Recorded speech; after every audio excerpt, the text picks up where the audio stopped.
Dad, refresh my memory why you decided to stay in Llanview. To see what I could do to help you out. You. And here's your chance, Dad, right now. Now, I'm leaving town for this conference, and I feel very badly leaving Billy here alone, knowing that he needs a helping hand, Dad. Now, you could do me a big favor by being that hand, and you would help Billy, too. I barely know the boy.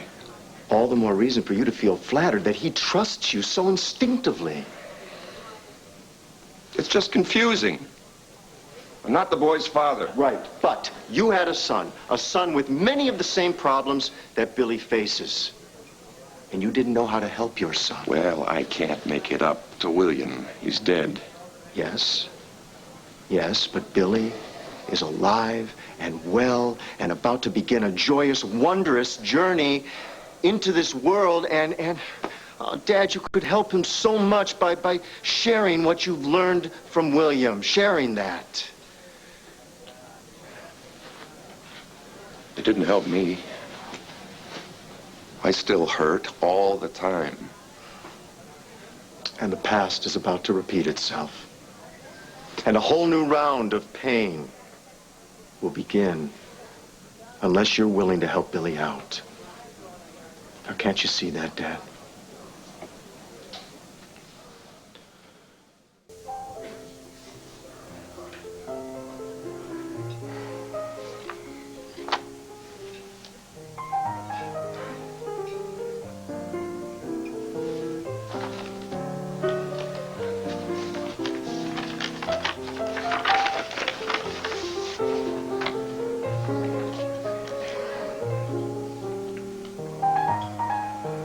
Dad, I have saved this for years.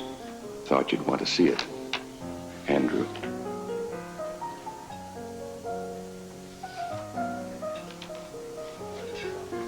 And so my dad thinks that military school can straighten me out in more ways than one.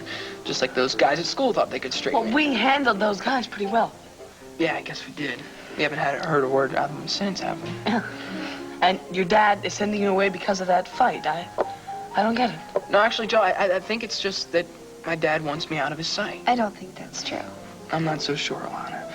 I mean, everywhere he looks and sees me, it reminds him of what a screw-up his son is. Well, maybe he thinks he's screwed up. No, not Walter Douglas. No way. And he'll make a man out of me yet, even if it kills him. I'd rather die than be shipped off to some stupid military school. And you can't leave. I don't want to, you know? I worked so hard, and it took so long for me to make so many friends here, and I finally did. You guys are the best friends I ever had. You know, I love Llanview High. And I'm so sick of my parents making all my decisions for me. Well, the way I figured, in a year, I'll be 18. I can do what I want. But you're not 18 yet. I can still make my own decisions. Andrew showed me that. Well, don't let your dad hear that. I don't care what he hears. I don't care what he thinks anymore, Joe. I mean, if the guy wants to separate me from everyone I care about, then he must not care about what's best for me. No, he just thinks he does. Did you talk to Andrew about getting sent off to boot camp? Yeah, and I also talked to his father. Thought maybe he could help me, but... Didn't happen. I guess, you know, it was more than he was willing to give. Some people can only go so far. Uh-oh. Harvey, I think I could have a word with you. Maybe he was willing to go further than I thought.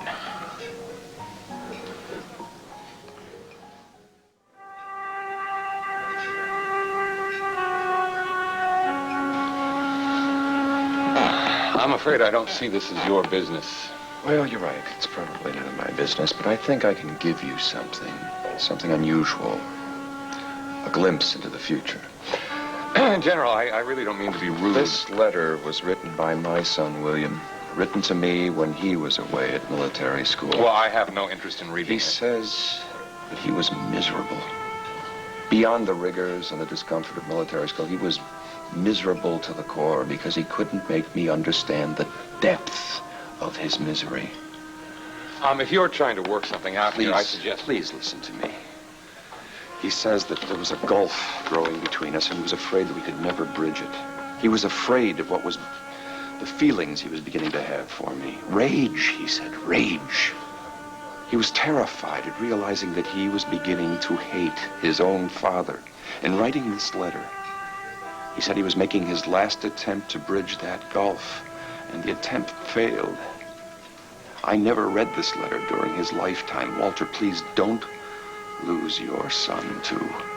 Don't pass that point of no return when it's too late, too hard, and totally inadequate to say you're sorry. Don't end up alone with no way back to your son.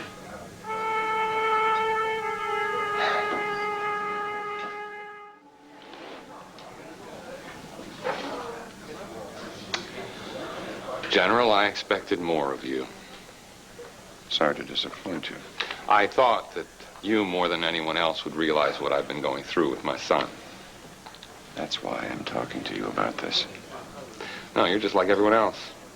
You perceive me as some kind of a monster for the way I've been treating Billy. I think you'd be able to see that I am trying, I am fighting with everything I have to get my son back.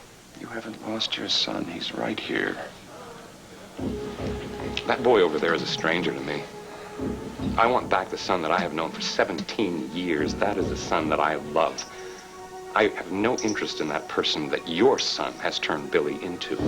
Andrew has neither the inclination nor the power to... Don't bother to defend him to me. The point is, whatever is going on between me and my son is nobody else's business. Now, I am prepared to do whatever is necessary to recover my son from whatever it is that is overtaking him. But your advice is not welcome, nor is anyone else's. This is a private matter. Excuse me.